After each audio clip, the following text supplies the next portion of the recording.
जी, तो ख़वातीन और हज़रात, ये आपने रिपोर्ट मुलाहिज़ा की है, ये इस्लामाबाद से है और इस्लामाबाद के एक स्कूल हैं। अब जानते हैं कि कौन सा स्कूल है इस्लामाबाद के अंदर। नदीम चौधरी साहब हमारे साथ लाइन में मौजूद हैं। अस्सलाम वालेकुम नदीम साहब। अस्सलाम वालेकुम जी। ये मुझे लग इस्लामाबाद रहा है और यकीन नहीं आ रहा कि इस्लामाबाद का कोई स्कूल है। इसके बारे में कौन सा स्कूल है, कहाँ पे लोकेटेड है? सिंध सा लग रहा था। देखें, ये यहाँ से चंद किलोमीटर के फासले पर है इस्लामाबाद से।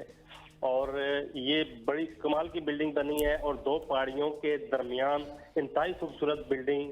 लेकिन वहाँ पर वफाकी दारुल-हुकूमत से अंदर मौजूद चंद किलोमीटर के फासले पर न बच्चों के पास कुतब मौजूद हैं, न वहाँ पर मुस्तकिल टीचर मौजूद हैं।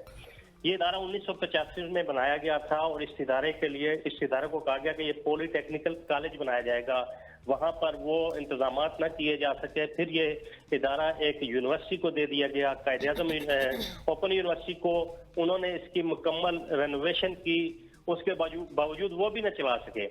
उसके बाद इस इदारे की बदकिस्मती देखिए कि इसको वफाकी निज़ाम तालीमात के मातहत देकर 2020 में इसको उनके हवाले किया गया। इस पे मुकम्मल अखराजात किए गए, बेहतरीन बिल्डिंग बनाई गई।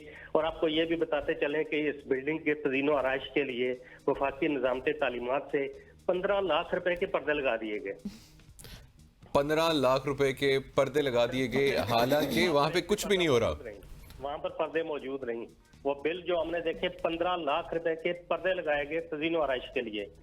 और इस वक्त भी 500 से ज्यादा बच्चे वहाँ तालीम हासिल कर रहे हैं, लेकिन मुस्तकिल टीचर एक भी नहीं। इस्लामाबाद से रोजाना सुबह 6 बजे बस वैन जाती है जिसमें टीचर और बाकी अमला कॉलेज का यहाँ से जाता है, वो शाम को वहां से निकलता है, रात को वो टीचर यहाँ पहुंचते हैं। और ये वो इलाका है जिसको काला पानी के नाम से एफडी में मशहूर किया गया है कि जिस भी टीचर प्रोफेसर के खिलाफ, जिस भी मुलाजम के खिलाफ अगर कोई शिकायत हो या उसको सजा देनी हो तो उसकी ट्रांसफर वहां कर दी जाती है।